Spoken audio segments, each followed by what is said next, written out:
ಶುರು ಮಾಡಿ. So I'm Vasant Raja here from Mitra Samudaya. Welcome to all for this Mrinal Centenary webinar series. We do this whole year. It's maybe a small introduction on Mitra Samudaya, and today's proceedings will be by and large bilingual. But I will speak in English only, or others can speak in English or Kannada, and maybe some of us will be introducing, will be doing more. Okay. That said, Mitra Samudaya was a part of the film movement, film society movement in the 80s, but was not very active later. But in a new situation now, we are trying to reorganize it as a film society movement and film appreciation, which was always the main idea of the film society. But today, perhaps access to films is not such a big issue. Earlier, that was an issue. But still, the film appreciation part of it and spreading its awareness with appreciation aspects and discussion about films, what can be seen together or separately, all that we want to plan. And we wanted to start with Mrinal Sen's centenary. We'll be celebrating Mrinal Sen's centenary in two ways. One is, of course, this series of webinars, which is the beginning. And secondly, we will be showing, as Timla was pointing out some time back, to be having a film festival. There also, we plan to show every month one Mrinal Sen's films, maybe 5, 6 of them, and have some discussions around that. Similarly, we want to plan in Bangalore. This, of course, we'll be doing in Bangalore. Apart from that, we'll be doing it in Mandya, Kalburgi, and few more places. So it will be a kind of revival of this activities. So coming specifically to Mrinal Sen 100th centenary year, all over the country it is being celebrated. As we all know, he is for great pioneers in this one of the trio. And also he was unique in them that he had a very long career, long set of films and very varied styles, and was always contemporary more than all others. So we'll be talking about that, and we plan to arrange lecture every month one on different aspects of Mrinal Sen's contribution to art of cinema. So that is the overall theme. And of course, Mr. Padiraj will elaborate on this more. And also, I don't think we, for this crowd, we need any introduction for Rajur Gopal Krishnan. He is also another renowned contemporary filmmaker in India, more or less contemporary of Mrinal Sen also. So I think I welcome Rajur Gopal Krishnan and all others who are from here. And I think starting from Girish Kajroli, a whole lot of film personalities, film enthusiasts, and so there. I don't want to waste any more time. I hand over mic to Niraj for a small introduction of the webinar team, and then we'll move on to other Gopal Krishnan. Niraj. ಎಲ್ರಿಗೂ ನಮಸ್ಕಾರ. ಇಂದಿನಿಂದ ನಾವು ಮೃಣಾಲ್ ಸೇನ್ 100 ಅವರ cinema ಕಲಾವಂತಿಕೆಯ ಸಮಕಾಲೀನತೆ ಅನ್ನುವ ಒಂದು web ವಿಚಾರ ವಿನಿಮಯ ಕಾರ್ಯಕ್ರಮವನ್ನ ಪ್ರಾರಂಭ ಮಾಡ್ತಾ ಇದ್ದೇವೆ. ಮೇ 20, 23ರಿಂದ ಮೇ 20, 24ರವರೆಗೆ ಭಾರತದಾದ್ಯಂತ ಮತ್ತು ಜಗತ್ತಿನ ಇತರ ಕೆಲವೆಡೆ ಮೃಣಾಲ್ ಸೇನ್ ಅವರ 100ನೇ ಹುಟ್ಟುಹಬ್ಬವನ್ನ ಸಂಭ್ರಮದಿಂದ ಉತ್ಸಾಹದಿಂದ ಆಚರಿಸ್ತಾ ಇದ್ದಾರೆ. ಮೃಣಾಲ್ ಸೇನ್ ಅವರು 1955ರಿಂದ 2002ರವರೆಗೆ 47 ವರ್ಷಗಳ ಕಾಲ 35 ಸಿನಿಮಾಗಳನ್ನ, ಅದರಲ್ಲಿ 28 ಕಥಾಚಿತ್ರಗಳ, 4 ಸಾಕ್ಷ್ಯಚಿತ್ರಗಳ ಸಹಿತ ಸರಿಸುಮಾರು 32 ಸಿನಿಮಾಗಳನ್ನ ಕಟ್ಟಿಕೊಟ್ಟಿದ್ದಾರೆ ನಮ್ಗೆ. ಅವರು ಬದುಕಿದಂತಹ ಕಾಲ ಏನಿತ್ತು, ಮೃಣಾಲ್ ಸೇನ್ ಅವರು ಬದುಕಿದಂತಹ ಕಾಲ, ಭಾರತ ಆಗಷ್ಟೇ ಸ್ವಾತಂತ್ರ್ಯದ ಹರಿಯದಲ್ಲಿತ್ತು. ಬಹಳಷ್ಟು ನಿರೀಕ್ಷೆಗಳಿದ್ವು. ಸ್ವಾತಂತ್ರ್ಯದಿಂದ ನಮ್ಗೆ ಸ್ವಾತಂತ್ರ್ಯ ಭಾರತದಲ್ಲಿ ನಮ್ಮೆಲ್ಲ ಏನೆಲ್ಲ ಆಶಯಗಳು ಪೂರೈಸಬೇಕು ಅನ್ನೋ ನಿರೀಕ್ಷೆಗಳಿದ್ವು. ಆದ್ರೆ ಅದರ ದಶಕಗಳಲ್ಲಿ 2ನೇ ದಶಕದಲ್ಲಿ ಶುರುವಾದ ನಿರಾಶೆ, ಆಕ್ರೋಶ ಮತ್ತು ತಳಮಳಗಳು ಇವೆಲ್ಲವೂ ಮೃಣಾಲ್ ಸೇನ್ ಸಿನಿಮಾವನ್ನ ಮಾಡ್ಲಿಕ್ಕೆ ಕ್ರಿಯಾಶೀಲವಾದಾಗ ಇದ್ದಂತ ಸಾಮಾಜಿಕ ವಾತಾವರಣ.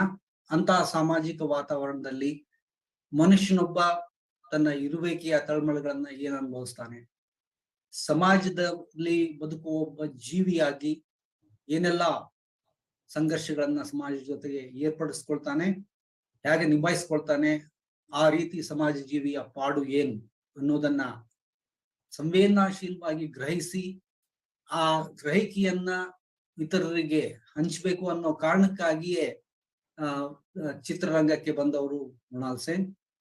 ಅವರು 3 ಹಂತಗಳಲ್ಲಿ ಮಾಡಿದ ವಿವಿಧ ಸಿನಿಮಾಗಳ ಉದ್ದೇಶವೇ ಸಮಾಜದ ಜೀವಿಯೊಬ್ಬನ ಸಮಾಜ ಜೊತೆಗಿನ ಪಾಡು, ಸಂಘರ್ಷ ಮತ್ತು ಸ್ವತಂತ್ರ ಭಾರತದ ಸುಮಾರು 5 ದಶಕಗಳ 50 ವರ್ಷಗಳ ಕಾಲ ಭಾರತದ ಸಮಾಜದಲ್ಲಿ ಮನುಷ್ಯನ ಬದುಕಿನ ಪಾಡು, ನೋವು ಮತ್ತು ಒಳಗಿನ ತಳಮಳಗಳು ಇವನ್ನೇ ಹೇಳುವುದಾಗಿತ್ತು. ಆ ಕಾರಣಕ್ಕಾಗಿ ಅವರ ಬಗ್ಗೆ ಭಾರತಾದ್ಯಂತ ಒಂದು ಅಭಿಮಾನ ಇದ್ರೆ ಅದನ್ನ ನಾವು ನಿರೀಕ್ಷಿಸಲೇಬೇಕಾಗ್ತದೆ. ಅಷ್ಟು ಮಾತ್ರವಲ್ಲದೆ ಯಾವ ತಳಮಳಗಳನ್ನ, ಸಾಮಾಜಿಕ ತಳಮಳಗಳನ್ನ, ಸಾಮಾಜಿಕ ಸಂಘರ್ಷಗಳನ್ನ, ಮನುಷ್ಯನ ಇರುವಿಕೆಯನ್ನ ಅವರು ಹೇಳ್ಬೇಕು ಅಂತಾರೆ. ಅದಕ್ಕೆ ಅವರು ಸಿನಿಮಾ ಮಾಧ್ಯಮವನ್ನ ಆಯ್ಕೆ ಮಾಡ್ಕೊಂಡಿದ್ರು ಮತ್ತು ಸ್ವತಂತ್ರ ಭಾರತದ 5 ದಶಕಗಳಲ್ಲಿ ಸಮಾಜದಲ್ಲಿ ಏನೆಲ್ಲ ಬದಲಾವಣೆಗಳಾಗ್ತಿದ್ದೆವೋ ಅದನ್ನೆಲ್ಲವನ್ನು ಸೂಕ್ಷ್ಮ ಸಂವೇದಿಯಾಗಿ ಗ್ರಹಿಸಿ ಅದನ್ನ ಅಭಿವ್ಯಕ್ತಿಪಡಿಸ್ಲಿಕ್ಕೆ ಸಿನಿಮಾದ ವ್ಯಾಕರಣವನ್ನ ಹೇಗೆ ಮುರಿದು ಕಟ್ಟಬೇಕು ಅಂತ ಸಹ ಅವರು ಯೋಚನೆ ಮಾಡ್ತಾ ಇದ್ರು. ಹಾಗಾಗಿ ಆ 50 ವರ್ಷಗಳ, ಆ 47 ವರ್ಷದ 35 ಸಿನಿಮಾಗಳ ಅವರ ಕ್ರಿಯಾಶೀಲ ಯಾನ ಏನಿದೆ ಅದು ಸಿನಿಮಾ ವ್ಯಾಕರಣಗಳನ್ನ ವಿವಿಧ ಬಗೆಯಲ್ಲಿ ಸಾಮಾಜಿಕ ಸಂಘರ್ಷ, ತಳಮಳಗಳ ಮತ್ತು ಮನುಷ್ಯನ ಒಳ ಹೊರಗನ್ನ ನಮಗೆ ಅರ್ಥೈಸ್ಲಿಕ್ಕೆ, ತನಗೆ ತಾನು ಅರ್ಥ ಮಾಡ್ಕೊಳ್ಲಿಕ್ಕೆ, ನಮಗೆ ಅರ್ಥೈಸ್ಲಿಕ್ಕೆ ಮಾಡಿದ ಕಲಾವಿದನೊಬ್ಬನ ಮಹಾಯಾನ ಅಂತ ಕೂಡ ಇರೋದ್ರಿಂದ ಭಾರತಾದ್ಯಂತ ಮತ್ತು ದೇಶದ ಜಗತ್ತಿನ ಇತರೆಡೆ ಮೃಣಾಲ್ ಸೇನ್ ಅವರ ಬಗ್ಗೆ ಅಭಿಮಾನ, ಗೌರವ.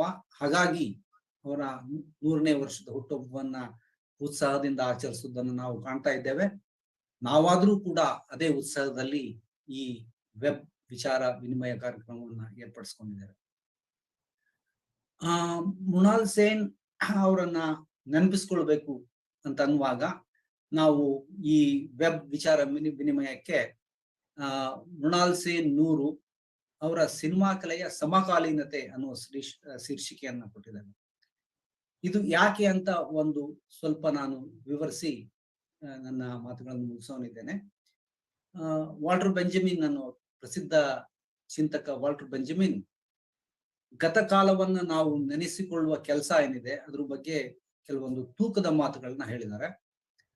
ವಾಲ್ಟರ್ ಬೆಂಜಮಿನ್ ಏನ್ ಹೇಳ್ತಾರೆ ಅಂತಂದ್ರೆ, ಗತಕಾಲದ ಯಾವುದೇ ಒಂದು ವಿಚಾರವನ್ನ, ಬದುಕನ್ನ, ವಿದ್ಯಮಾನಗಳನ್ನ ನಾವು ಇಂದು ನಮ್ಮ ವರ್ತಮಾನದಲ್ಲಿ ಗ್ರಹಿಸಿಕೊಳ್ಳುವಾಗ ದಿಢೀರನೆ ಆ ಕಾಲದ ಸೀಮಿತ ಚೌಕಟ್ಟಿಗೆ ಹೋಗಿ ಅಲ್ಲಿ ಏನಾಗಿತ್ತು, ಯಾಕಾಗಿತ್ತು ಅಂತಷ್ಟೇ ಗ್ರಹಿಸಿ ಅದನ್ನ ಒಂದು ಮಾಹಿತಿಯಾಗಿ ಸಂಗ್ರಹಿಸೋದಿಲ್ಲ. ನಾವು ಗತಕಾಲವನ್ನ ನೆನಪಿಸಿಕೊಳ್ಳಲಿಕ್ಕೆ ಕಾರಣ, ಗತಕಾಲದ ಬದುಕು ವಿದ್ಯಮಾನಗಳನ್ನ ನೆನಪಿಸಿಕೊಳ್ಳಲಿಕ್ಕೆ ಕಾರಣ ನಮ್ಮ ವರ್ತಮಾನದಲ್ಲಿ ನಾವು ಎದುರಿಸ್ತಿರುವ ಬಿಕ್ಕಟ್ಟುಗಳು ಮತ್ತು ಆ ಬಿಕ್ಕಟ್ಟಿಗೆ ಪರಿಹಾರವಾಗಿ ತುರ್ತಾಗಿ ನಾವು ಗತಕಾಲಕ್ಕೆ ಹೋಗಿ ಗತಕಾಲದ ವಿದ್ಯಮಾನಗಳಿಂದ ಕಲಿಬೇಕಾದ್ದೇನು, ಅಥವಾ ಅದು ನಮ್ಮನ್ನ ಪ್ರಸ್ತುತಕ್ಕೆ ನಮ್ಮ ಬಿಕ್ಕಟ್ಟುಗಳಿಗೆ ಪರಿಹಾರವಾಗಿ ಬರ್ತದೆ ಅನ್ನೋ ಕಾರಣಕ್ಕಾಗಿ ನಾವು ಗತವನ್ನ ನೆನಪಿಸ್ಕೊಳ್ತೇವೆ. ಹಾಗಾಗಿ ಗತ ಅನ್ನೋದು ಯಾವುದೋ ನಡೆದು ಹೋದ ಕಾಲದ ಒಂದು ಕ್ರಿಯಾಹೀನ ನೆನಪಲ್ಲ, ಅದು ಇವತ್ತಿನ ವರ್ತಮಾನದ ಬಿಕ್ಕಟ್ಟುಗಳಿಗೆ, ವರ್ತಮಾನದ ನಮ್ಮ ಸನ್ನಿವೇಶಗಳ ಜೊತೆ ನಾವು ನಡೆಸ್ತಿರುವ ಸಂಘರ್ಷಕ್ಕೆ ಪ್ರಸ್ತುತವಾಗುವ, ಸಮಕಾಲೀನವಾಗುವ ವಿಚಾರ, ಬದುಕು, ವಿಚಾರ, ವಾಗ್ವಾದಗಳ ಒಂದು ಸರಣಿ ಕ್ರಿಯೆ ಆಗಿರ್ತದೆ. ಹಾಗಾಗಿ ನೆನಪಿಸಿಕೊಳ್ಳುವುದು ಅಂತಂದ್ರೆ ಹಿಂದೆ ನಡೆದದ್ದನ್ನ ಹಳಹಳಿಕೆಯಲ್ಲಿ ಭಾವುಕವಾಗಿ ವ್ಯಕ್ತಪಡಿಸೋದಲ್ಲ, ಅದನ್ನ ನಮ್ಮ ಇವತ್ತಿನ ಬಿಕ್ಕಟ್ಟುಗಳಿಗೆ ಪ್ರಸ್ತುತಗೊಳಿಸಿಕೊಂಡು ಸಮಕಾಲೀನವಾಗುವುದು, ಅದನ್ನ ನಾವು ನೆನಪು ಅಂತ ಕರಿಬೇಕಾದ್ರೆ ಅದಕ್ಕೆ ಈ ಪ್ರಸ್ತುತತೆ ಇದೆ ಅಂತ ವಾಲ್ಟರ್ ಬೆಂಜಮಿನ್ ಹೇಳ್ತಾನೆ. ನಾವಾದ್ರೂ ಅದೇ ಎಳೆಯನ್ನ ಹಿಡಿದು ಯಾವ ನಮ್ಮ ಸ್ವತಂತ್ರದ 5 ದಶಕಗಳ ಬದುಕನ್ನ ಮೃಣಾಲ್ ದಾ ತಮ್ಮ ಸಿನಿಮಾಗಳ ಕಲಾ ವ್ಯಾಕರಣದಲ್ಲಿ ನಮಗೆ ಪಟ್ಟಿಕೊಡ್ಲಿಕ್ಕೆ ಪ್ರಯತ್ನ ಮಾಡಿದ್ರು. ಮತ್ತು ಆ ಕಲಾ ವ್ಯಾಕರಣ ಎಷ್ಟು ಉಜ್ವಲವಾಗಿತ್ತು ಅಂತಂದ್ರೆ ಅದು ಮೃಣಾಲ್ ದಾರ ಸಿನಿಮಾಗಳು ಜಗತ್ತಿನಾದ್ಯಂತ ಸಿನಿಮಾ ವಿದ್ಯಾರ್ಥಿಗಳಿಗೆ, ಸಿನಿಮಾ ಆಸಕ್ತರಿಗೆ ಒಂದು ಅಧ್ಯಯನ ಪಠ್ಯವಾಗುವಷ್ಟು ಪ್ರಖರವಾದ ರೀತಿಯಲ್ಲಿ ಅವರು ತಮ್ಮ ಸಿನಿಮಾದ ವ್ಯಾಕರಣವನ್ನು ಕಟ್ಟಿಕೊಟ್ಟಿದ್ದಾರೆ. ಹಾಗಾಗಿ ನಾವು ಅದೇ ಹೆಮ್ಮೆ ಮತ್ತು ಅದೇ ಪ್ರಸ್ತುತೆಯ ಕಾರಣಕ್ಕಾಗಿ ಇಂದು ನಾವು ಅವರ 47 ವರ್ಷಗಳ ಕಲಾ ಬದುಕಿನನ್ನ ನಮ್ಮ ವರ್ತಮಾನಕ್ಕೆ, ನಮ್ಮ ಇವತ್ತಿನ ತುರ್ತಿಗೆ, ಬಿಕ್ಕಟ್ಟಿಗೆ ಹೇಗೆ ಮುಖಾಮುಖಿ ಆಗ್ಬೇಕು ಅನ್ನೋ ಒಂದು ಜರೂರಿನಲ್ಲಿ ಈ ವಿಚಾರ ವಿನಿಮಯ ಸರಣಿ ಕಾರ್ಯಕ್ರಮವನ್ನು ನಾವು ಏರ್ಪಡಿಸಿಕೊಂಡಿದ್ದೇವೆ. ಅದಕ್ಕಾಗಿಯೇ ನಾವು ಮೃಣಾಲ್ ನೂರು ಅವರ ಕಲಾ ಬದುಕಿನ ಸಮಕಾಲೀನತೆ ಅನ್ನೋ ಶೀರ್ಷಿಕೆಯನ್ನ ನೀಡಿದ್ದೇವೆ. ಈ ವೆಬ್ ವಿಚಾರ ವಿನಿಮಯ ಸರಣಿಯನ್ನ ಅಡೂರ್ ಗೋಪಾಲಕೃಷ್ಣನ್ ಅವರು ಪ್ರಾರಂಭಿಸಲಿದ್ದಾರೆ. ಅಡೂರ್ ಗೋಪಾಲಕೃಷ್ಣನ್ ಅವರು ಮೃಣಾಲ್ ಸೇನ್ ಅವರಿಗಿಂತ 18 ವರ್ಷ ಕಿರಿಯವರಾದ್ರೂ ಕೂಡ ಅವರು ತಮ್ಮ ಕಲಾ ಜೀವನವನ್ನ ಪ್ರಾರಂಭಿಸಿದ್ರು. 1965ರಲ್ಲಿ ಅಡೂರ್ ಅವರು ಏನು ತಮ್ಮ ಕಲಾ ಜೀವನವನ್ನು ಪ್ರಾರಂಭಿಸಿದ್ರು, ಅದು ಮೃಣಾಲ್ ಸೇನ್ ಅವರು ತಮ್ಮ ಸಿನಿಮಾ ಕಲೆಯ ವ್ಯಾಕರಣದ 2ನೇ ಹಂತವನ್ನ ಪ್ರವೇಶ ಮಾಡಿದ ಕಾಲ ಅದು ಭುವನ್ ಶೋಮ್ಗಿನ ಮುಂಚಿನ ಕಾಲ. ಅಡೂರ್ ಅವರು ಆ ನಂತರ ಏನು ಇಲ್ಲಿಯವರೆಗೂ ಸಿನಿಮಾಗಳ 5 ದಶಕಗಳಿಗೂ ಕಾಲ ಅವ್ರು ಏನ್ ಸಿನಿಮಾ ಮಾಡ್ಕೊಂಡು ಬರ್ತಾ ಇದ್ದಾರೆ, ಆ 5 ದಶಕಗಳಲ್ಲಿ ಸರಿಸುಮಾರು 3 ದಶಕಗಳ ಕಾಲ ಮೃಣಾಲ್ ಸೇನ್ ಅವರು ಕ್ರಿಯಾಶೀಲವಾಗಿ ತಮ್ಮ ಸಿನಿಮಾಗಳನ್ನ ಕಟ್ತಾ ಇದ್ರು. ಹಾಗಾಗಿ ಇಬ್ಬರನ್ನು ಸಮಕಾಲೀನರು ಅನ್ನೋದ್ರಲ್ಲಿ ಯಾವ ಭಿನ್ನತೆಯನ್ನು ನನಗೆ ಕಾಣೋದಿಲ್ಲ. ಇಬ್ಬರೂ ಕೂಡ ನಮ್ಮ ಜನಪ್ರಿಯ ಸಿನಿಮಾಗಳ ವ್ಯಾಕರಣವನ್ನ ಮುರಿದು ನಮ್ಮ ಸಮಾಜದಲ್ಲಿ ಮನುಷ್ಯನ ಇರುವಿಕೆ ಮತ್ತು ಸಾಮಾಜಿಕ ಸಂಘರ್ಷಗಳ ಒಳತೋಟಿ ಇವುಗಳನ್ನ ಸಿನಿಮಾ ಕಲೆಯಲ್ಲಿ ಕಟ್ಟಿಕೊಡುವ ಒಂದು ಅದ್ಭುತ ಭಿನ್ನ ಸಿನಿಮಾ ವ್ಯಾಕರಣವನ್ನ ಕಟ್ಟಿಕೊಟ್ಟು ಭಾರತದ ಸಿನಿಮಾವನ್ನ ಜಾಗತಿಕ ಸಿನಿಮಾ ನಕ್ಷೆಯಲ್ಲಿ ಗೌರವಪೂರ್ಣವಾಗಿ ಇರಿಸಿದ ಇಬ್ಬರು ವ್ಯಕ್ತಿಗಳಾಗಿದ್ದಾರೆ. ಹಾಗಾಗಿ ಮೃಣಾಲ್ ದಾ ಅವರ ಈ ವಿಚಾರ ಸರಣಿಯ ಉದ್ಘಾಟನೆಯನ್ನ ಅಡೂರ್ ಗೋಪಾಲಕೃಷ್ಣನ್ ಅವರು ಮಾಡ್ಲಿಕ್ಕೆ ಒಪ್ಪಿಕೊಂಡು ಇಲ್ಲಿಗೆ ಬಂದಿರೋದು ನಮ್ಮ ಭಾಗ್ಯ ಅಂತಾನೆ ನಾವು ಭಾವಿಸ್ತೇವೆ. ಅಡೂರ್ ಗೋಪಾಲಕೃಷ್ಣನ್ ಅವರು ಇಲ್ಲಿ ಬಂದು ಮೃಣಾಲ್ ಸೇನ್ ಅವರ ಬಗ್ಗೆ ಮೃಣಾಲ್ ಸೇನ್ ಅವರ ಸಿನಿಮಾಗಳಿಗೂ ಅಡೂರ್ ಅವರ ಸಿನಿಮಾಗಳಿಗೂ ಇರುವ ವ್ಯತ್ಯಾಸಗಳ ಬಗ್ಗೆ ನಾನು ಇಲ್ಲಿ ಮಾತಾಡ್ಲಿಕ್ಕೆ ಹೋಗುದಿಲ್ಲ. ಅವರ ಸಮಾಜವನ್ನು ಗ್ರಹಿಸುವ ವಿಧಾನಗಳ ಬಗ್ಗೆ ನಾವು ಇಲ್ಲಿ ಮಾತಾಡ್ಲಿಕ್ಕೆ ಇದು ಸಮಯ ಅಲ್ಲ. ಆದ್ರೆ ಅಡೂರ್ ಅವರು ತಮ್ಮ ಕಾಲವನ್ನ ಗ್ರಹಿಸಿ ಸಿನಿಮಾ ಕಟ್ಟಿದ ರೀತಿಗೂ, ಮೃಣಾಲ್ ಅವರು ತಮ್ಮ ಕಾಲವನ್ನ ಗ್ರಹಿಸಿ ಕಟ್ಟಿದ ರೀತಿಗೂ ಒಂದು ಸಂವೇದನೆಯ ಒಂದು ಮುಖಾಮುಖಿ ಇರ್ತದೆ. ಒಂದು ಸಮಕಾಲೀನ ಕಲಾವಿದರಾಗಿ ಒಬ್ರು ಮತ್ತೊಬ್ಬರನ್ನ ನೋಡೋ ಬಗೆ ಏನಿದೆಯಲ್ಲ, ಅದು ನಮ್ಮಂತ ಎಲ್ಲಾ ಸಿನಿಮಾ ಆಸಕ್ತರಿಗೂ, ಸಿನಿಮಾ ವಿದ್ಯಾರ್ಥಿಗಳಿಗೂ ಬಹಳ ಬೋಧಪ್ರದವಾಗಿರ್ತದೆ. ಅಂತ ಒಂದು ಅವಕಾಶವನ್ನ ನಮಗೆ ಅಡೂರ್ ಗೋಪಾಲಕೃಷ್ಣನ್ ಅವರು ಒದಗಿಸಿಕೊಟ್ಟಿದ್ದಾರೆ. Adoor sir, we are very grateful to you for being here, being a contemporary and a artistic co-journeyman of Mrunal Da, and who have given us a grammar of cinema to encounter our society and our existence. And we are very glad that you are with us, and I request you to open this webinar series with your opening remarks. Thank you, sir. Namaskara.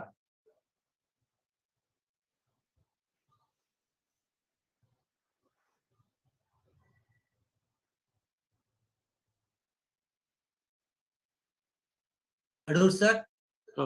You're asking me to talk? Yes, sir. Okay.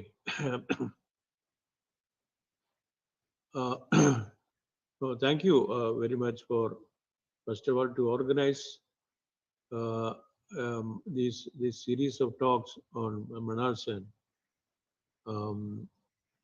Actually, I cannot bring myself to believe that he would have been 100 years today, this year.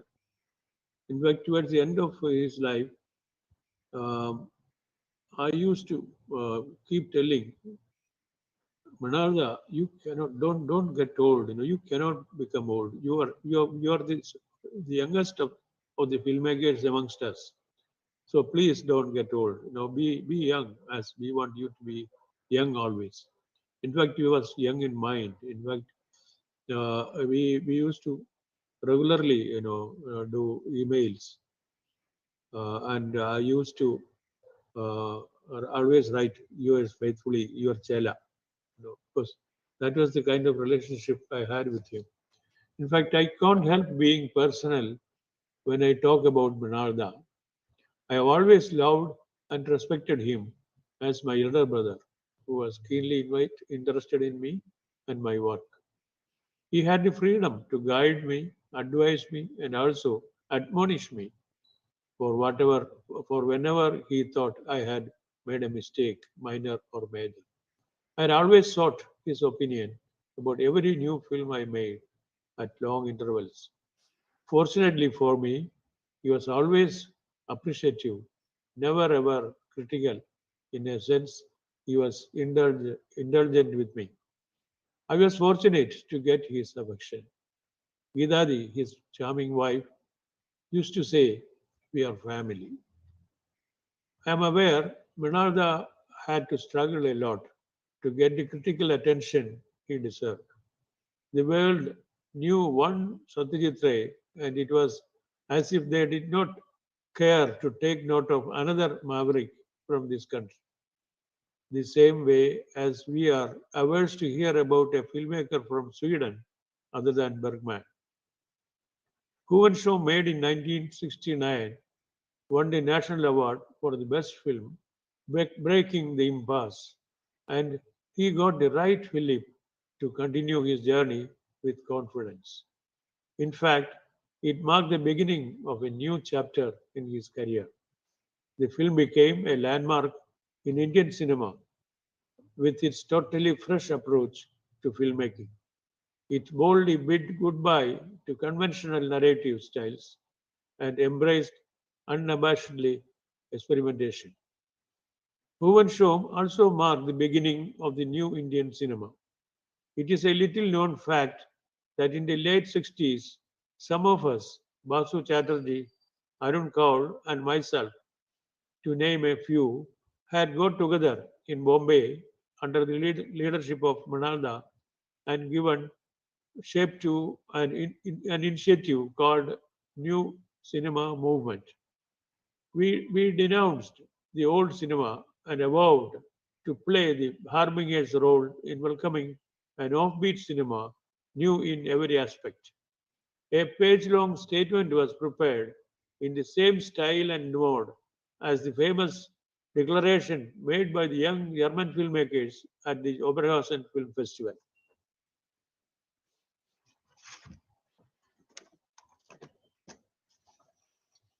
His long and impressive career can be seen in three phases. One, the first part of struggles and ideological compulsions. Two, two, the middle sect, his most creative period when all the major works were made.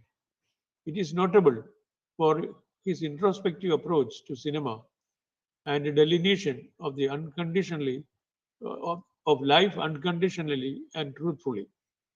The third and the last phase is not as exciting as the earlier ones. All through his career, one thing stood out: the verve and spirit to experiment. One notices a playful, tongue-in-cheek Sen in most films. He must have enjoyed poking those jokes at others as well as himself. Once in a pensive mood, he told me, You have never made a wrong move, a wrong step. In my case, I have made several." So, of so many films he has made, my favorite is Ek Din Pratidin. Interestingly, this film epitomizes everything he had stood for. Next to it come courage, Calcutta 71, Akalir Sandhane, and a couple of other films. Humor is an inseparable element that savors his films. It inevitably emanates from characters and situations. Even the most grim situations are lit up by humor that is neither slapstick nor funny. The courtroom sequence in Mrigaya is a case in point. A tribal youth is being tried in a law court in Calcutta for the murder of a white man. In the grimy summer heat of the courtroom, the whirring fan above the honorable judge grinds to a halt with a pitiable squeak. The perspiring judge turns around and looks up at the fan in pangs, his expression turning pitiable. Following him, the vociferous counsel, as well as the officials present, look up helplessly, and the accused, the tribal too, look up at the fan that has now turned still. This unforgettable scene is a comment on the frequent power cuts Calcutta had become notorious for. It also pokes a joke at the farcical trial, the outcome of which is plainly predictable. It was in the film Chorus that an entrepreneur discovers a brilliant solution to deal with the excessive number of applicants for the very few jobs on offer. As it is impossible to give them all jobs, issue he instructs his subordinates, issue everyone instead with application forms and make them happy. So these are all, there are several of them from film to film. There are several examples. Having lived a simple and austere life, Ronaldo always stood with the man in the street. While being pro-left, he never cared to become a member of any political party. That would impinge upon his creative freedom as a free artist, he believed. Neither his professional nor his personal life was ostentatious. A person of high intellectual and artistic integrity, he would never swerve from his lofty ideals. I remember him once saying, tell me a person's lifestyle. I can tell you the kind of films he would make. He enjoyed talking and would invariably attract attentive listeners around him wherever he is, and is particularly at gatherings of like-minded people. Right from Bhuvan Shom to Amar Bhuvan, the last film he made, Vinalda never stopped being innovative. His boldness marks him apart from the other two of the great trinity. He has never fought shy of experimenting with the form of cinema. In a way, like Godard, he was reshaping cinema to give it another look and feel. At times, one may feel they were crazy too. I remember in one of his films, he projected the soundtrack on the screen. Such topsy-turvy experiments are likely to estrange an audience unused to things.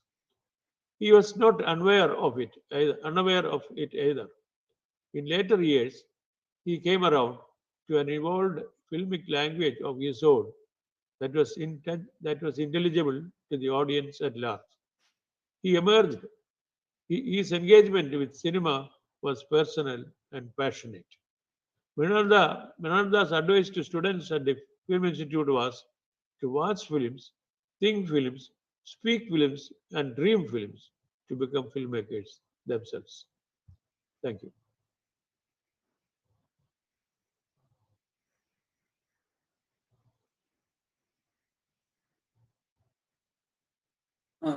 Thank you so much for reliving, uh, reliving your life with Ronaldo, and it was so enlightening for us to know how you together made the journey to plant alternative cinema and cherish it. Thank you for that. Now we'll open the session for discussion. I invite Girish Kasroli to say a few words on this vacation. Girish.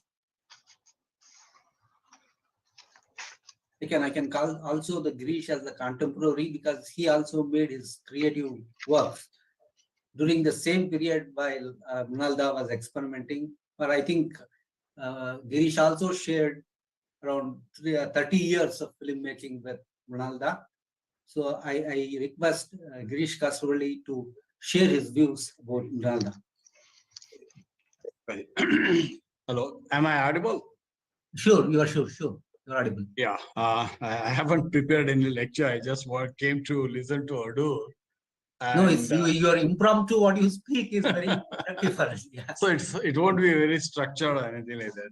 When I talk about Ronaldo, I look at him as two different sides of the person. One as a man, the other as a filmmaker. As a man, I would say he's probably one filmmaker in India, one of the few filmmakers in India who always supported experimentation and who also supported youngsters.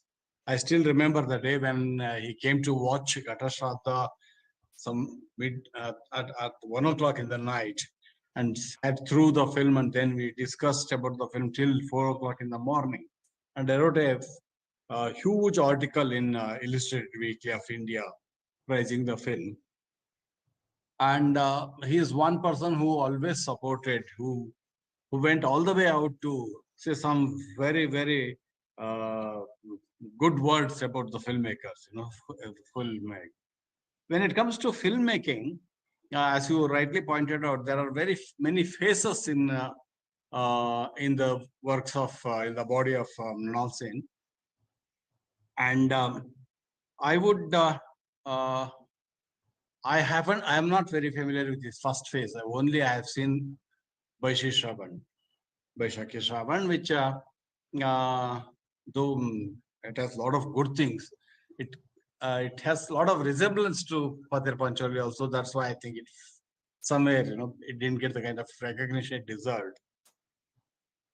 His second phase started with, as Adur rightly pointed out, with Bhuvan Shom, and wherein, he tried to experiment with the form, he tried to experiment with this kind of ideological content, and he used Agitprop, and some of the films of that genre are very brilliant, but then not in total. They were partly, they were brilliant in patches. But his third phase, which started with Ek Din Pratidin, is probably the most fruitful period of his life. Somebody rightly pointed out he was better as a father than as a revolutionary, as a in his films. Because what happened was in this second phase, somewhere I get the feeling it's not fully realized, in the sense, whatever he wanted to say, he was in a hurry to say something, and that somehow doesn't come across very clearly. Whereas in his third phase, he was absolutely in control of his ideas, in control of his idiom, and in control of vision. That change from the Agitprop filmmaker to the parent, the City Trilogy and other filmmakers, is very fascinating. I read in one interview that he met Cesar Zavattini in Moscow Film Festival, and they were discussing about the film as a tool for social change. And Zavattini totally rejected that theory, and he said, you cannot use film for as a social tool. You can only use film so that the viewer can introspect on what is being said on the film, on the format. And that changed his attitude. And from then onwards, he started making that City Trilogy, Ek Din Pratidin, Kari Jang, Kandahar, which I think is, as a unit, I think the best work in its complete wove. But my favorite is Akala Shanjani, because he's not only reflecting on the time, he's also reflecting on the medium in which he's making, which he's practicing. So that way, it was a very interesting film for me. And in one of my speeches, I have said, he's like an Ekalavya. He has no teacher, no follower.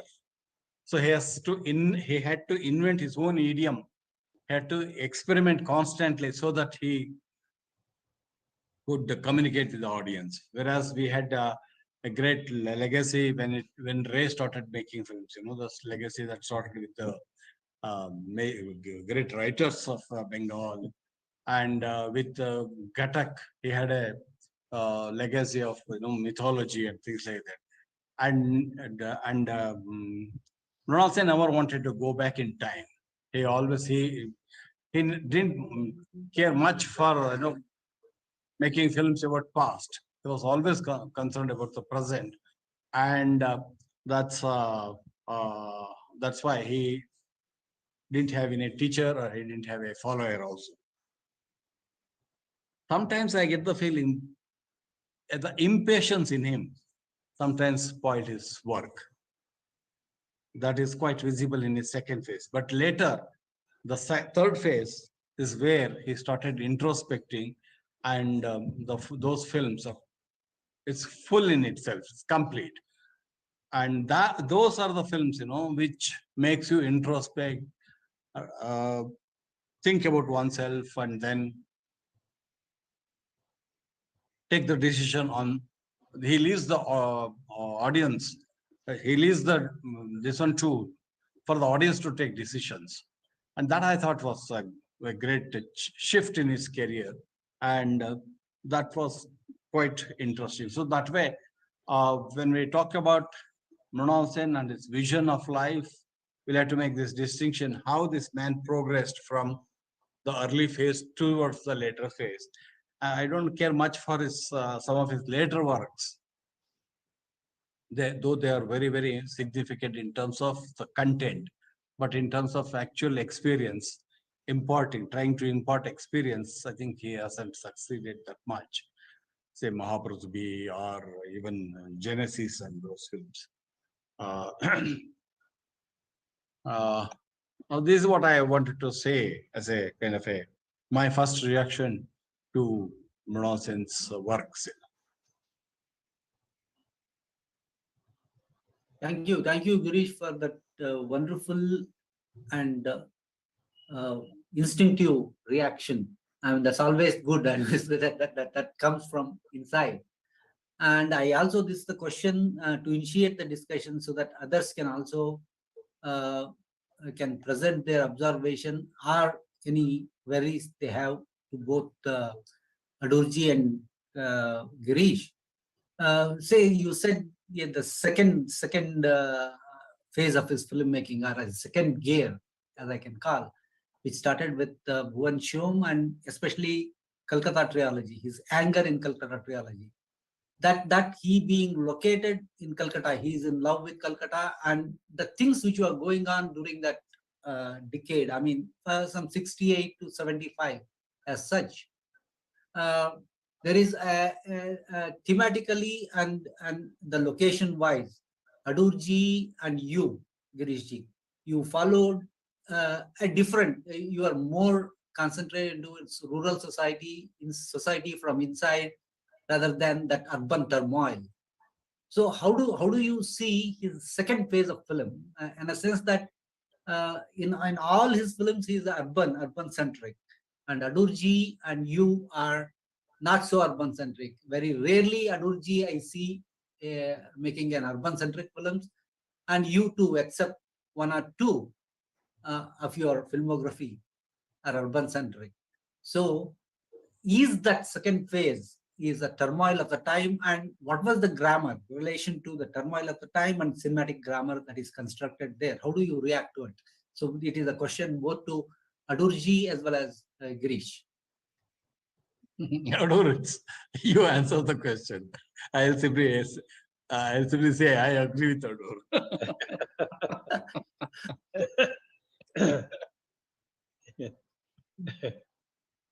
See, Minarda lived in the present very much with the people. I have mentioned that he was a very talkative person. He liked talking, and very, very naturally people will gather around him wherever he goes. So that kind of, it was always interesting to listen to him because the man is constantly thinking, he's no more living in the past. He's in a hurry, as Girish was saying.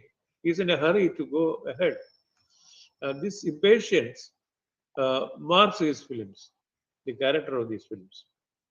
Some of them, as he said, and some of them are not very well made in the sense Reyes films are, or even other well-known filmmakers. But uh, and also Manalda was lucky to have a good distributor, international distributor called Cactus Films. That made a big difference because his films were, this very bright lady who was running this Cactus Films. She took it up that Manalda is properly projected to the world. And one after the other, these films were screened in the international film festivals uh, in Berlin, in Cannes, and Venice. You know, sometimes he will offer one film there and another film somewhere else because he was also serving on those juries. So Manalda became internationally very important. For the filmmaking scene. So this was very important in his work, in his life, in fact, to have the right kind of legitimate promotion. Legitimate, it has to be underlined because it's not somebody who doesn't have the quality, who is doing an advertising campaign. No, it is only legitimate that he got the chance to be screened in the very best of the international festivals and then being written about, being interviewed, advertised, published, etc. That's very important.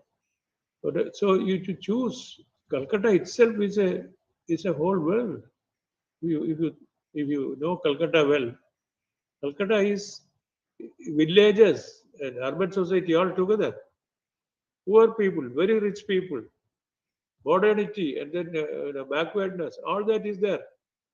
That's why Buddha said it is the shit of God. Calcutta is the shit of God. That is famous. Although it will sound very, very offending, but this is what he had to say about Calcutta, the way Calcutta worked. So he was talking about these people. They have been uprooted, in fact. Most of them come from villages. Because in villages, the life is miserable. That's why you go to a city. City will feed you one way or the other. So it was very natural. If we were living in big cities, we would have done probably the same thing. So in our work, we go to the roots. We look at our childhood, our parentage, so many things in our village, and etc. But that does not mean that we are glorifying a particular life as against urban life. No, it both urban and rural lives have their own charms, and they have their own identities very different from each other. So it is nothing very special that we basically concentrated on subjects which are rural. Thank you, Adurji, for that comments, and thank you, Girish. And if anybody is having queries or interaction with Adurji and Girish, you are open to intervene.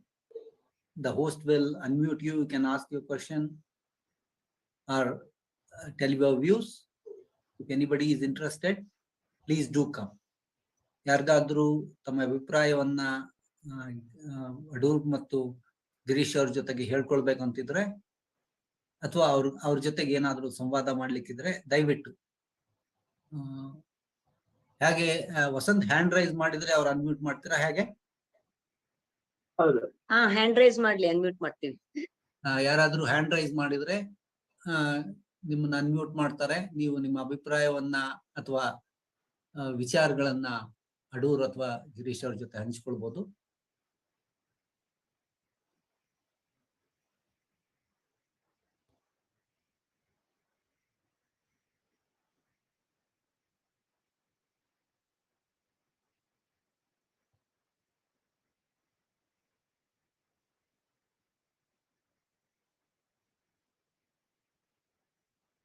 Okay. In meanwhile, as Adurji, what one point of his presentation said, your choicest of Mrinal Das film is Ek Din Prati Din.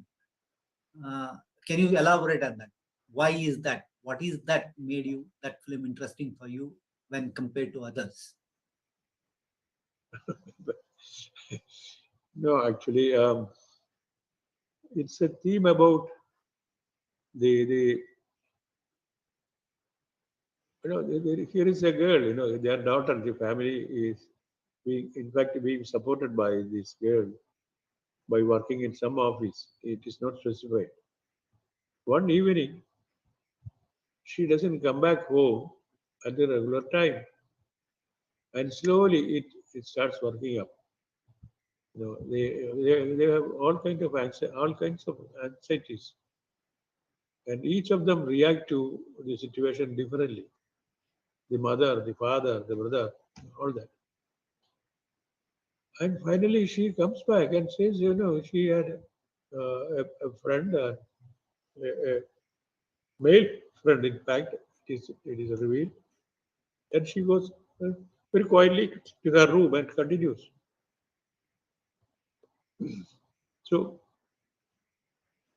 but that whole night, when she came back late, all these, reactions of these people, their anxieties, they were even, they were critical also about her.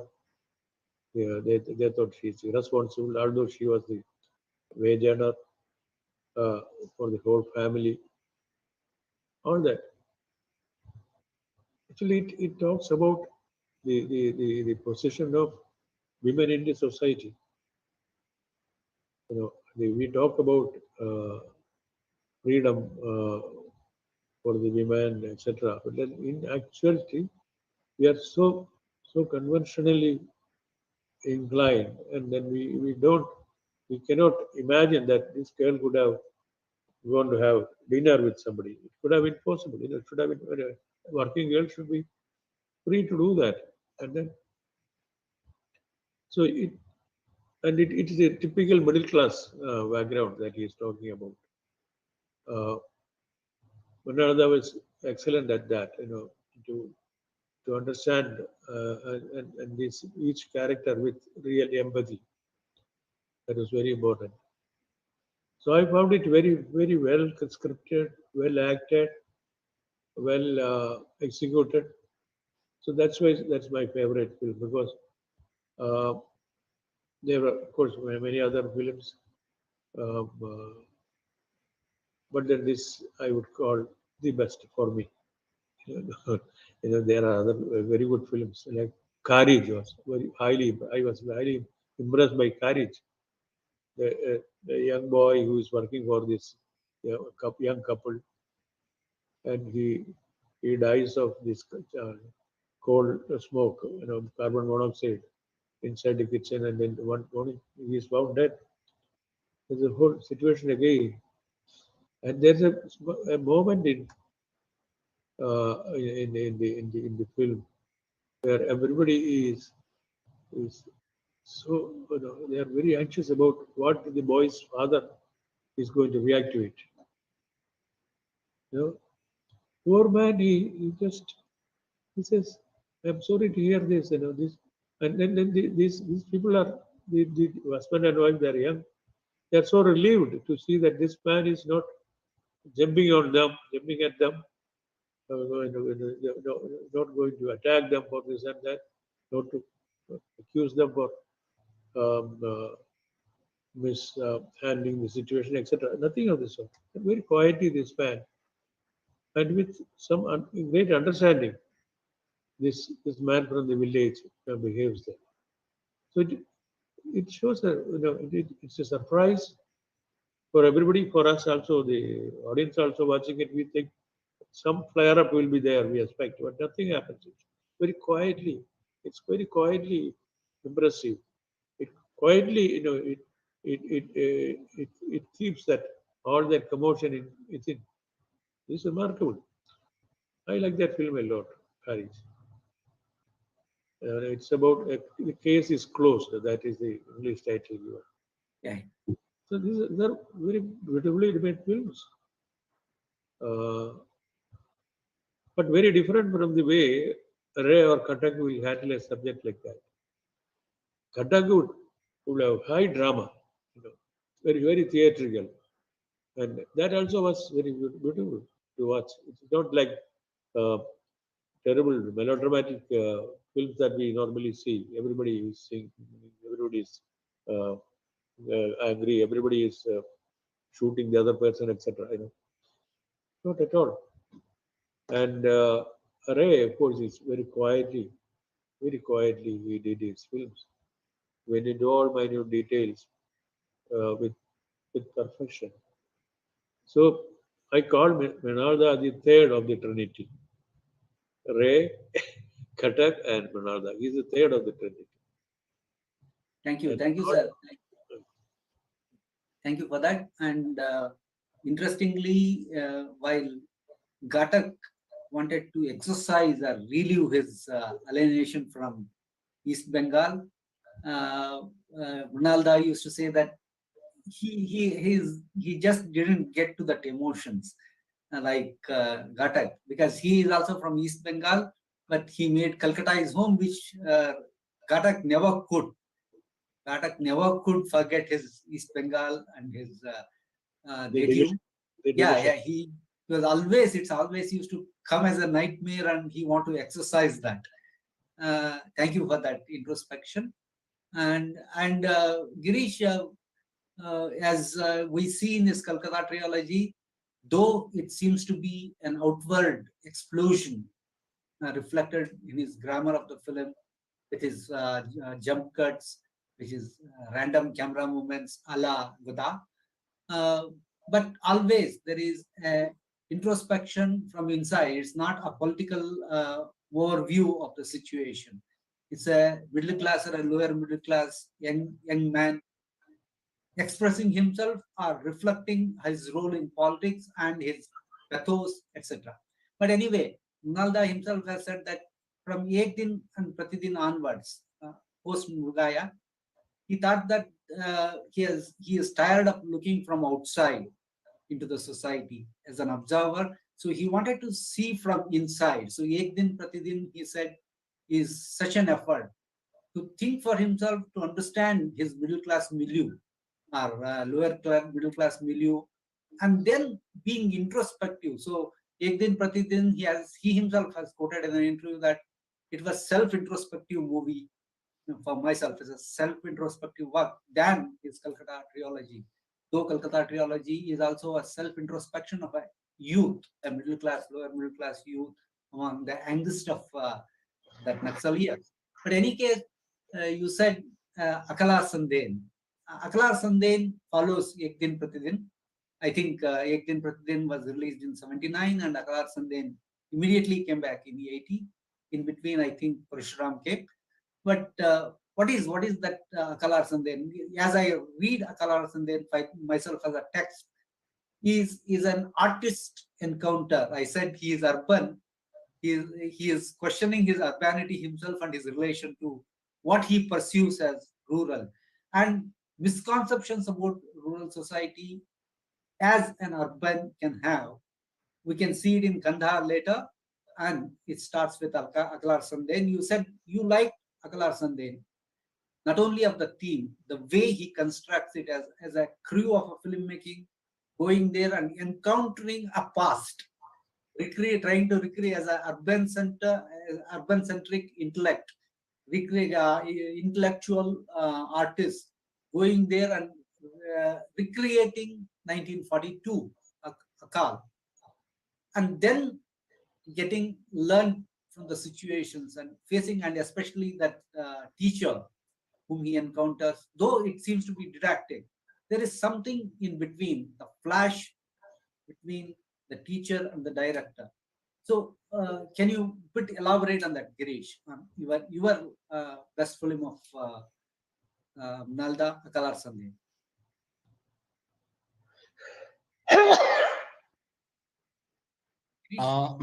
Before I come to Akala Sandhane, I'd like to refer to the observation that you have made about city and its representation and in nonsense films. It's true that the films of Adur Gopalakrishna are my films, do not talk about city. That's Adur clearly said why the reason for that. So in a Kerala society, you can never visualize a city like Calcutta. That doesn't mean that Adur Gopalakrishna is not addressing the contemporary issues. His Mukamukam is much more profound statement than any of the films which talk about Calcutta problems, So let's not get carried away by this kind of outward representation of the situation. Let us look beyond the outward expression, because the way how Nonsen tackled city and the way how Satyajit Roy tackled city are quite different. So that's very, we need to understand it in that sense, And the second thing which I wanted to discuss is in his second phase, which is actually starts from Bhuvan Shom. His idiom has changed radically. I won't say it's totally he invented the idiom, because it's invented by the new wave filmmakers of France, but he internalized them and used it here. I won't say he totally succeeded in that. In fact, when I appeared for the interview in the FGI, Mrinal Sen was the examiner. He asked me, "Have you seen a film called Bhuvan Shom?" I said, "I have seen it, sir." "You know who has directed?" "I know, sir, it's you." Then he asked me third question, "What did you think of the film?" I said, "I hated the film." He said, "Why?" I said, "It's very gimmicky, very, kind of a, you stay outside and then comment upon the people." Of course, he didn't take it in the bad sense. He selected me for the FTI. That's a different issue. But that is the problem with his, I won't say problem. He always pointed a finger about someone else. You, that kind of a thing. He always projected at, say, bourgeois class, or about the, what is it? In chorus, he pointed up about his fingers at these people. But later, he didn't point the fingers at others. He pointed the fingers about himself, about his own class. That's why I say this. He mellowed down a little, and his form of filmmaking also mellowed down a little. See, the kind of form that he used in the Calcutta trilogy was quite different from the kind of construction he used for the Father trilogy, which is the kind of format which I like. Because in City trilogy, in other places, though I like in patches, like in Calcutta 71, rice stealing episode is absolutely fabulous. But then I can't say the same thing about the third episode, wherein, there's a bourgeoisie class, they're celebrating something, and then I just don't like that kind of presentation at all, which is very shallow, which is trying to say they are all shallow and we are all the exploited people. That kind of self-pitying, I don't like that at all, which is not there in the third phase, which is not there in the Ek Din Pratidin, Courage, or Kandahar. Courage, had he made Courage in the second phase, it would have been a different film altogether. But you look at the way how he mounts the film. He looks at both the sides. He looks at the boy, he looks at the parents. The parents are struggling to hide the death of the boy. And we understand the dilemma of this family as well as the tragedy of the other family.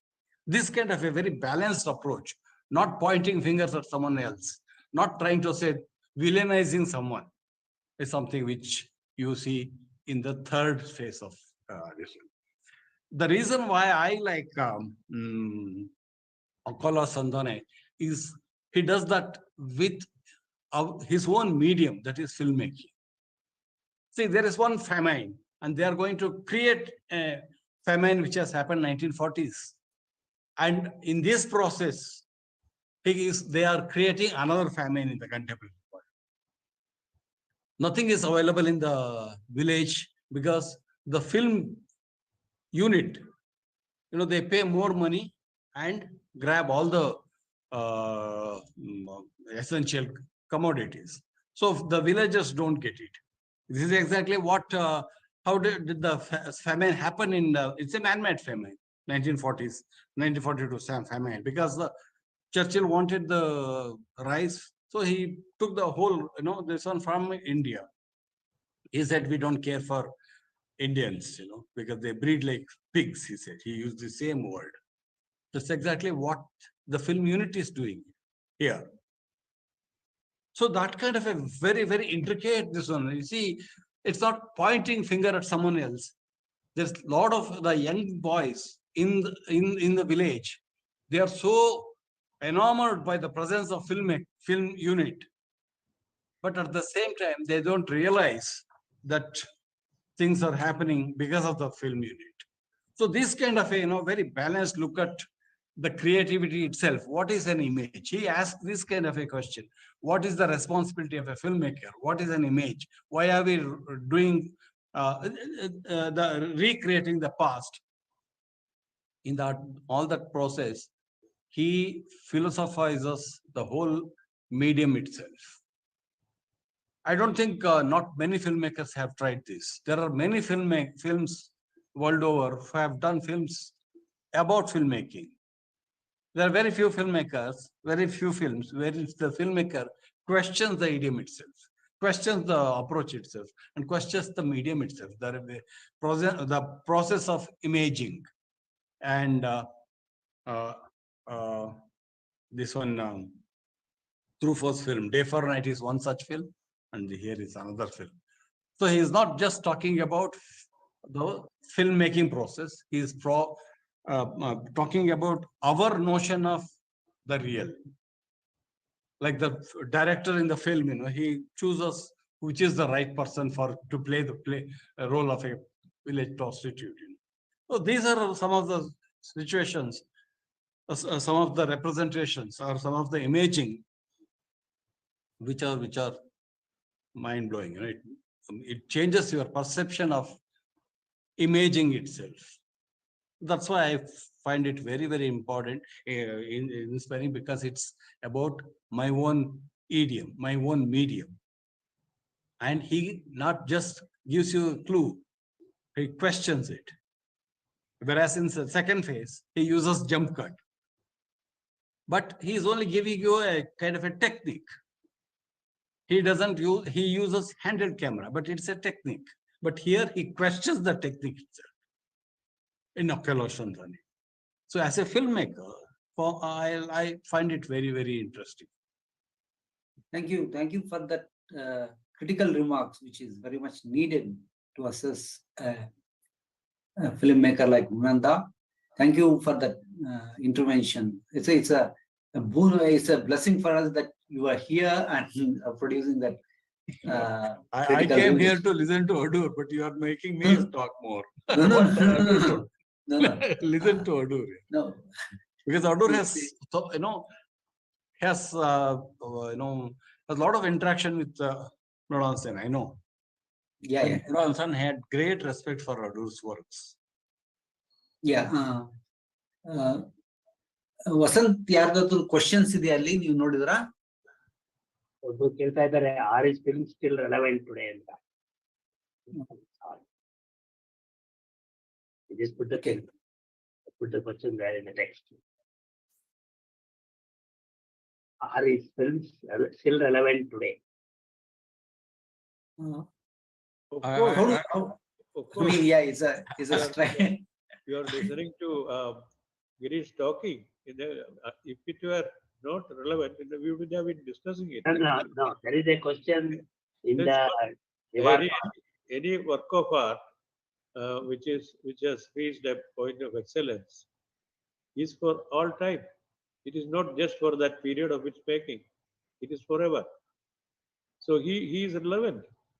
Not only today, he will be relevant tomorrow also. Because you have to see it, in relation to a life lived and questions asked. So there have been very, very valid things. As Girish was saying, the essential questions are being asked. Somebody who is going to copy something, to copy a certain kind of reality, he slowly comes to realize that he is the exploiter. The villages are the exploited. That it is man-made and all that. It's an example of the famine being man-made is there, played out by themselves. This is it's valid for all time. Like why is Shakespeare, relevant today? Not only in the 15th century, but then even after 5 centuries. Why is Ramayana relevant today? Why is Mahabharata relevant today? Well, they are great works of art, great works of literature. It's not, you have to remove the religious part from it, just as fiction. They are great works. That even today it puzzles you. Even today you are asking questions. There are interpretations. It can be, it's a certain reality which is not single of a single dimension. It has many dimensions. So, the very fact that we are celebrating Manalda's centenary is that we are thankful to him for having made these films, devoted himself totally to the making of films. He was so passionate about cinema. You talk to him that he suddenly becomes alive talking about cinema. He doesn't talk about anything else. He doesn't talk about poverty. He doesn't talk about exploitation. He talks about cinema. And so passionately, inseparably, involved in cinema. So that is a passion, and we have to respect that. And he also, as Girish was saying, Savatini, it seems he has been behind many of the neorealistic films in Italian neorealism. They never thought that cinema will change the society. No, it will make, at best, it will make an awareness amongst the people. That is what art can do. It can make you aware, because we live our life in a particular way. We go about doing things, etc., going through the routines. The level of awareness comes when a work of art takes you in there. That is what a great work does to you. Whether it is made in the 15th century or 16th century or even yesterday or etc. What is relevant is how novel is it, how thoroughly it is composed, constructed. Now, these are the interesting things. I remember in Agaya Sandhane, all the children, after a few days shooting, they all it became say they run around shouting, cut, cut, cut. That became a kind of phrase for them, the children of the village. So it's like that. It's always relevant. In fact, Manada, just like any other great work of art, is cinema. It may not be all the films, but a large number of them will be relevant anytime, not only in the present but in the future also. See, Okay, Vasant. somebody who is caring only for the plot would think, these films are not relevant. But the plot is not cinema. Cinema doesn't mean the plot. Plot is a tool to drive home an idea. And the idea is relevant. So just because, you have certain schemes implemented by the government, that doesn't mean the poverty is totally eliminated. We are not talking about the schemes. We are talking about the inhuman the attitude of the people itself. If you present a cycle to Antonio, the bicycle things won't change. So, he's talking something else. So let us be very clear about it. Plot is different from the idea. The vision. Vision of the filmmaker is not the plot. Plot is only a tool to make his vision clear. Thank you, Girish, for that wonderful answer what you gave to understand what is relevance, right? I mean, relevance as art as a relevance, not of the theme, not only of the issues that's being raised, but how it is addressed. Say today we don't have Tughalaq, but why does Tughalaq becomes important? Yeah. Because we have other versions of Tughalaq. Vasant ಏನಾದ್ರು ಹಿಂದಿನ ಬನ್ನಿ ಪ್ರಶ್ನೆ ಇದೆ ಒಂದು ನೋಡಿ. ಅದೇ ಯಾರು ವಸಂತ್ ನೋಡ್ತಿದ್ದೀರಾ? ಪ್ರಶ್ನೆ ಏನಾದ್ರು ಇದೆಯಾ? ನನಗೆ ಸ್ಕ್ರೀನ್ ತೋರಿಸ್ತಾ ಇಲ್ಲ. ಪ್ರಕಾಶ್ ಕಮ್ಮರಡಿ ಕೇಳಿದ್ದಾರೆ. ವಸಂತ್ ಒಂದ್ ಸ್ವಲ್ಪ ನೋಡಿ ಹೇಳಿ. Okay. Film cannot be an instrument of social change. I will agree with Girish, but in contemporary time, it has assumed an opposite role. Obstacle to change, like Kashmir File. What is your opinion? See, the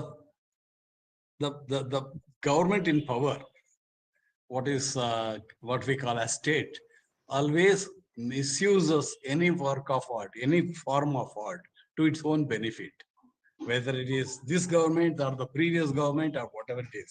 You know how Eisenstein was shunted out of Russia for nearly 20 years. So we can't blame one party or the other party. We have to be suspicious about the state itself. Look at all the states, they always try to put forward their ideology. But film is not a medium to put anybody's ideology. It's a medium wherein you make the people realize their self. Even if they're strong political views also, they question that. They make us question that. That's why I keep referring to Mukhamukam of Adur Gopalakrishnan very often. It's a film that makes you question about all your beliefs. It doesn't say this is right or this is wrong, but it makes you question that. That's what all the major works do. That's why I said why I like Akala Sandhane or Day for Night. Otherwise, it becomes a kind of a pamphleteering, That's what all the governments want. They always want the film to be a kind of a pamphlet for their schemes, for their ideology, for their perspective. Yeah.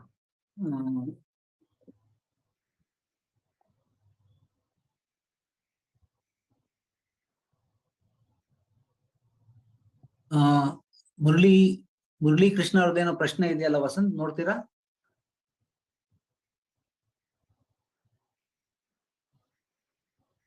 From Murali Krishna to Aturji and Girish. Murali, ಏನ್ ಪ್ರಶ್ನೆ ಏನು ಅಥವಾ ಏನಾದ್ರು remarks ಇದೆಯಾ? ಮುರಳಿ. ನಮಸ್ಕಾರ. ನಾನು ಮುರಳಿ ಕೃಷ್ಣ ಅಂತ, an ordinary cinephile from Bangalore. So this question is addressed to both Adurji and Girishji. Both Ray and Mrinalda address the middle class issues in their films, or their films talk about the middle class. Do you find any distinction between the two? That's a treatment of middle class in films of Ray and Mrinalda. Do you find any difference, or how did they go about this subject? Thank you.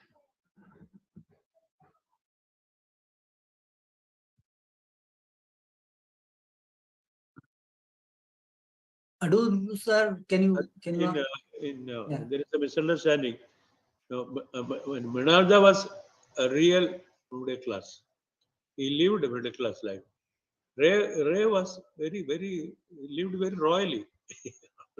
Although he did not live like a king or something. But then he had kept that what do you call esteem of the of that. Bhadralok. What do you call the Bhadralok. Bhadralok. Bhadralok. Bhadralok. He belonged to Bhadralok. So there is a big difference in their outlook and their style of life, and their style of work, everything. So you cannot compare the two. So even the characters, even when he makes a film on Calcutta like Mahanagar, so it is so different from Ronaldo's Calcutta. So it is very natural. We appreciate both. Yeah. You cannot say this is better. We appreciate both. They are both works of art, important ones. That's the way it is. There is one observation come question. Film is a very good instrument of social change, but in that we should not mix politics. Art is art. Is it possible to keep away politics from art? No, this is a wrong notion that this film cinema is a good weapon for social change. Very wrong. As I said, it can not social change. In fact, it can change individuals, not a society as a whole. That is done through revolution. No cinema can propel a revolution. No. Cinema can add the best. A good book, a good literature, good cinema, good theater can make you aware of things. That's all. That is what. In fact, that is where the thing starts.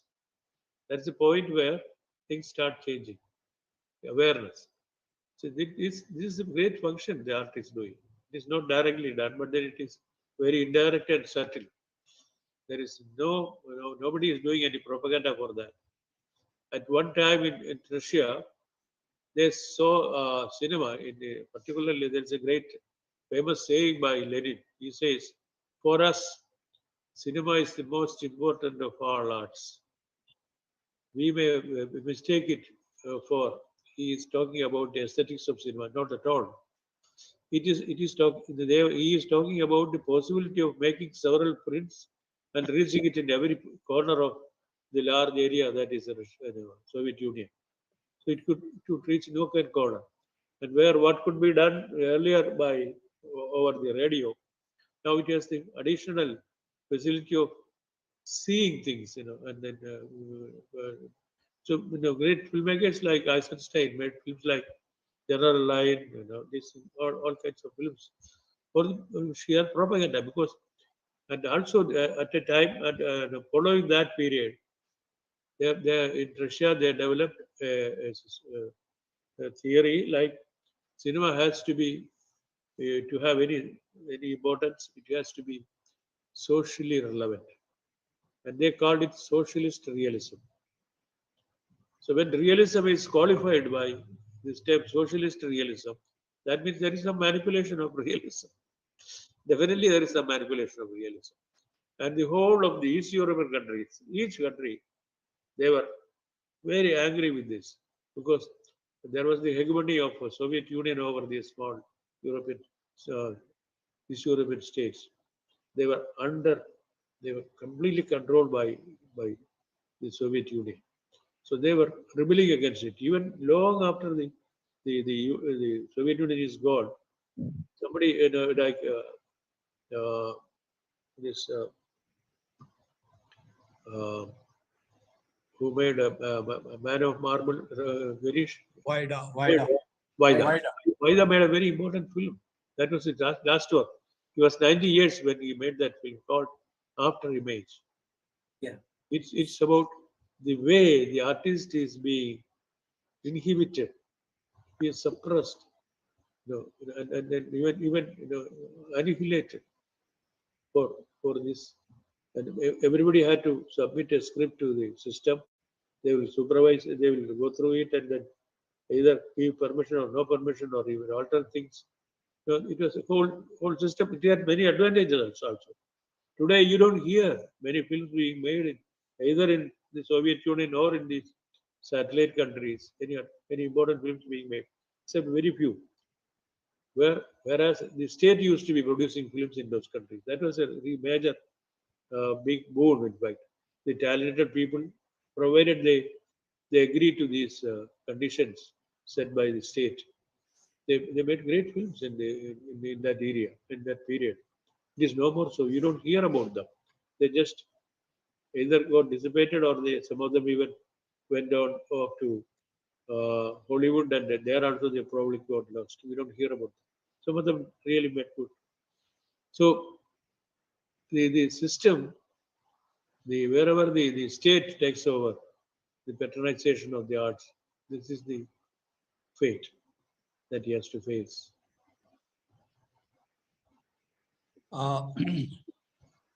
Vasant, I don't know who asked this question, the previous question, but there are certain things which needs to be clarified. He says art is art. What does it mean? If art cannot serve society, then what is the purpose of art? And then when we say politics, it should keep it out of politics. It's impossible. No human activity is sans politics. Either you talk about progress or you talk about establishment. So, question is not that. Question is how effectively you are, making the audience or the viewer realize the situation, internalize the conflict. See, if the film gives the answer, then where is the difference between a fascist way of thinking and the film? No, film doesn't do that. Film, on the contrary, presents a case in such a way so that you get a clarity about the situation under which we are living. So thereby, we start thinking about it. Say, for example, even in Ek Din Prati Din, we all know that they go for work. There are working women, but the kind of tension it is created and the kind of hypocrisy of the child. Suddenly, we realize the whole perspective, the problem of a working class woman from a different perspective altogether. So that's where the significance of art is, lies. It makes you think, it makes you realize, because our day-to-day event is so diffused, many a times we don't even know what has caused the present this one, but art gives you that perspective. But to say that film should not talk about politics, art is art, no, I don't agree with that at all. It's not impossible to make any statement without making any political statement. For the political thing is something different. That's why in Kannada I keep using Rajakiyate. It's not Rajkiya. Rajakiyate. The politics and politicking are two different things. Politicking is what the politicians are doing. No. Like Manikal once said, even if you change the log into a chair, it says it's a politics. You have changed the shape of the object.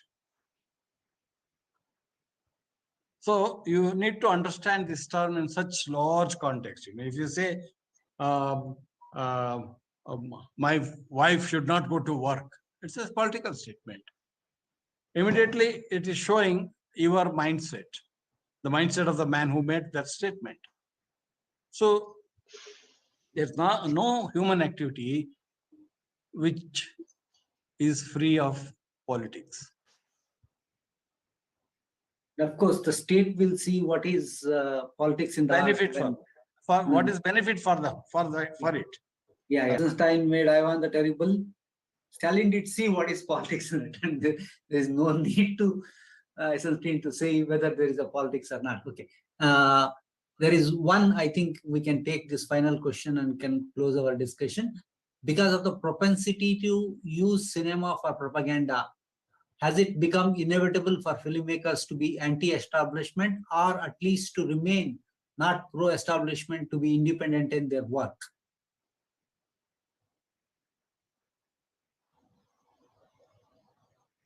Actually, film is the filmmaker's reaction to situation. If he thinks certain things are right, he will, without any hesitation, say it. If he doesn't think so, then he will. I don't want to use the term criticize. No, criticizing is not the right. What Anant Murthy used to say, like internalizing certain things.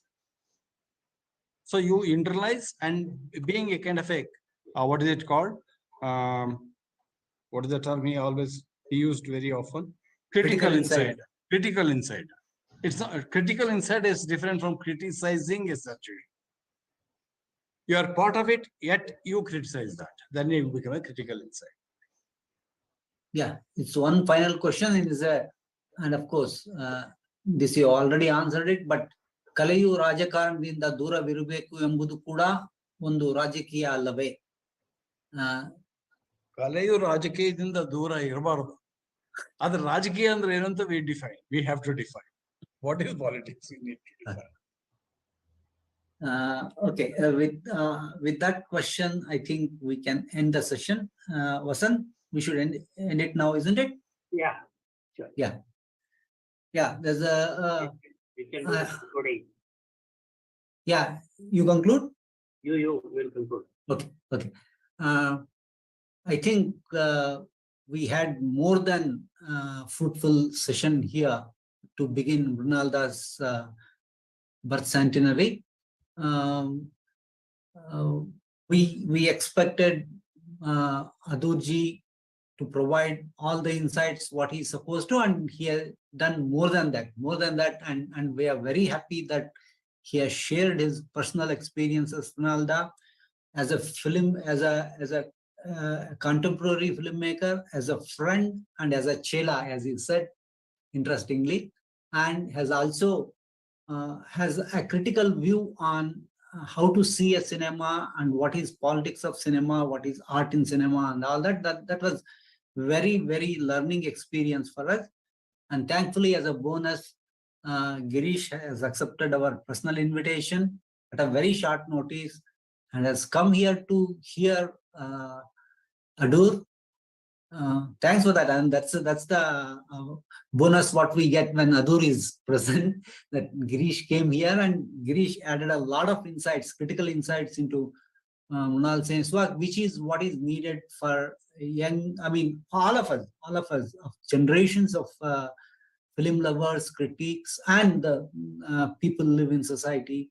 A critical outlook towards a body of work of art and contemporaneity, and to understand the contemporaneity of the art, whether it has been made in say art from 18th century, 19th century, 20th century, it doesn't matter, as Adurji rightly said, of reminding us of Shakespeare and the works of early 20th century by Eisenstein and so on. So it's not only about Mrinalda, it's about art and how do we approach art and how do we appreciate art and how do we be critically engaged with art. So what we wanted to initiate through this webinar series about Mrinalda's work, body of work, has been successfully initiated today.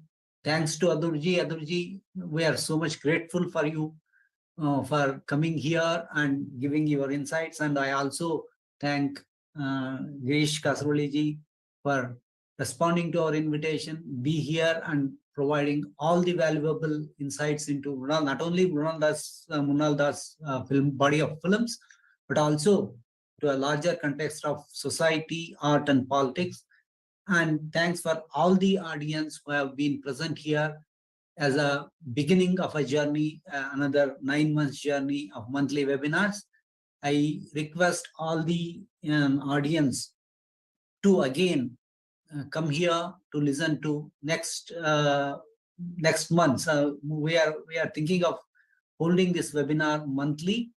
So I also request Girish ji, whenever he is free, we'll be sending him the invitation. Whenever he is free, he can come and intervene in the discussions, and that will be greatly helpful for us. Hope this series will give us very informative, not only informative, learning experience about not only Mrunal Das' body of work, but also how to engage with art so that we are engaged with our society and politics as together. Thank you. Thank you.